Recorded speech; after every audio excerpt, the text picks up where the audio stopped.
Friday numbers are in, and they are sad. They are bad. They are dreadful. If I'm TNT, Warner Bros., they gotta feel had at this point. Napheesa Collier, Breanna Stewart, the hubby, they come to Warner Bros. Hey, we got this new 3-on-3 league that we're gonna start. TNT, is Caitlin Clark gonna be in there? Oh yeah. Caitlin Clark. Oh yeah, that name alone says everything. That's the sound of a league in real trouble. Friday's ratings just dropped again. And if you're Breanna Stewart or Napheesa Collier right now, those numbers should honestly scare you. Unrivaled isn't just underperforming in its second season, it's collapsing. Executives at TNT and Warner Brothers who invested heavily in this experiment are starting to realize they were sold a product that doesn't actually exist. Week 1 of Season 2 delivered depressing viewership. Week 2 somehow managed to be even worse. And when Friday's data came in, it confirmed what many suspected but didn't want to admit out loud. Without Caitlin Clark, this league simply has no audience. Get better. Please like the video. Let me know your thoughts in the comment section below. Needless to say, the ratings have not been better. Friday's ratings come out, damn, 17 million for the college football playoffs. But we scroll all the way down that screen, and you see Unrivaled.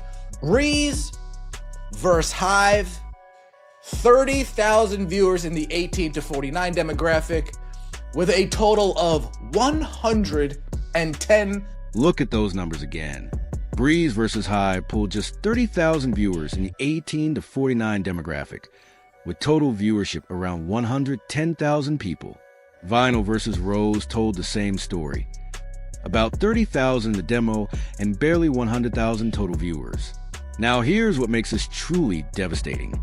Last year, those same Friday nighttime slots were averaging roughly 90,000 viewers in the key demographic and around 270,000 total viewers. That is a 60% collapse in the demo and a 63% drop in overall audience in just 1 year for a league that's supposed to be building momentum. And before anyone tries to blame competition, let's shut that down right now. Yes, the college football playoff was happening at the same time, but these are completely different audiences. Nobody sits down planning to watch Unrivaled and suddenly switches to Oregon versus Indiana.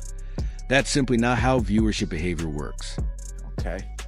Breeze versus the Hive. The Hive, Kelsey Mitchell, and isn't Enrique on that team and somebody else on that team? Okay. Folks, do you want to know how bad that Breeze versus Hive game was? I didn't watch. Of course I didn't watch. Breeze Hive were a combined 1 for 26 from 3. You read that correctly. A combined 1 for 20. Actually, the opposite argument makes more sense. Oregon dominated Indiana so badly that the game was essentially unwatchable by halftime, which should have pushed viewers to look for alternative content. Unrivaled was sitting right there on TNT, featuring professional basketball players, yet still couldn't capture an audience fleeing from a blowout. That tells you everything about the product.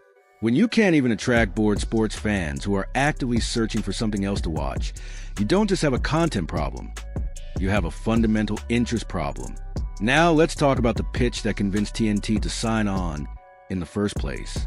According to multiple reports, when Breanna Stewart and Napheesa Collier approached Warner Brothers Discovery with this concept, the discussion leaned heavily on star power, and the biggest star they pointed to was Caitlin Clark. Oh Lord. And before I even hear complaints, not by you guys, but from the masses,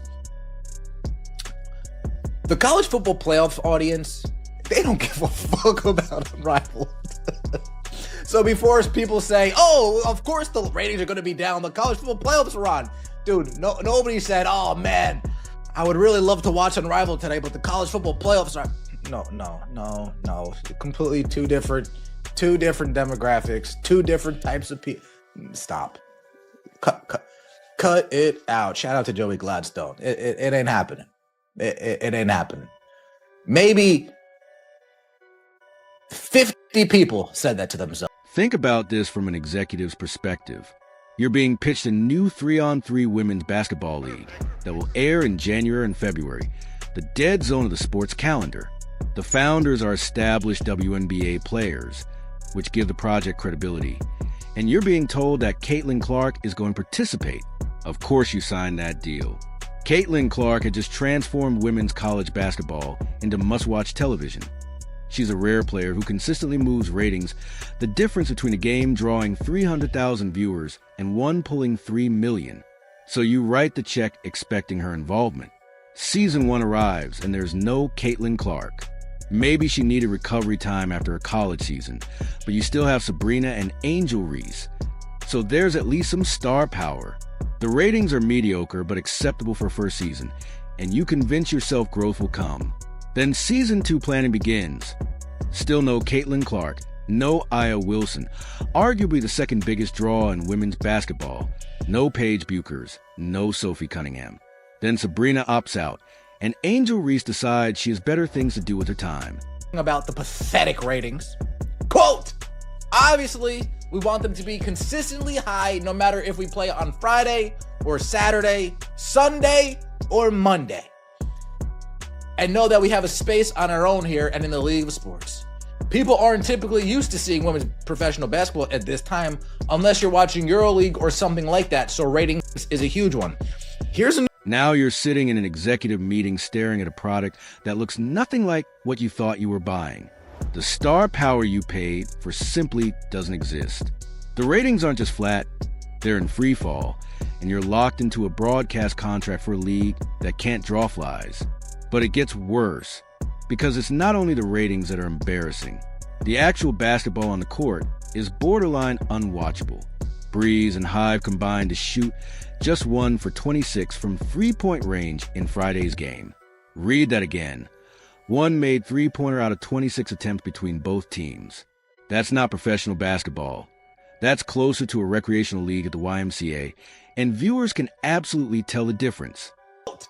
Obviously, we want them to be consistently high no matter if we play on Friday or Saturday, Sunday or Monday.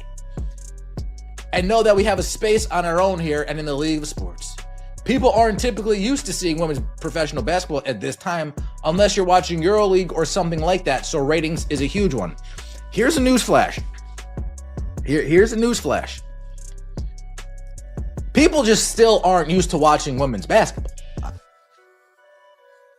Guilty. Guilty for spilling the beans. Sorry, someone had to say it. People aren't used to it. It's not a habit. When Caitlin Clark, Caitlin Clark, and that league is still going on. Okay, let me pay attention a little bit. But it's not a habit. It's not a habit. Oh, the WNBA season starts here for casual fans? It ain't no habit. Cut it out, Bree. Now Breanna Stewart is out here trying to spin this disaster, telling reporters that people aren't used to watching women's professional basketball at this time of year unless they're watching EuroLeague. And that quote perfectly exposes a delusion at the center of this whole operation, because nobody in America is casually watching EuroLeague. That's not a real viewing habit for mainstream sports fans.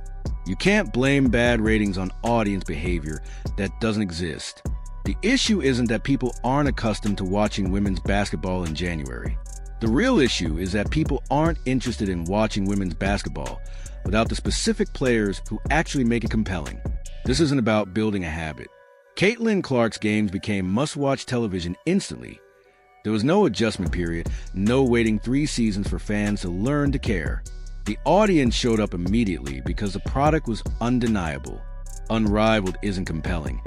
And no amount of time will fix that unless the league has the players people genuinely want to watch.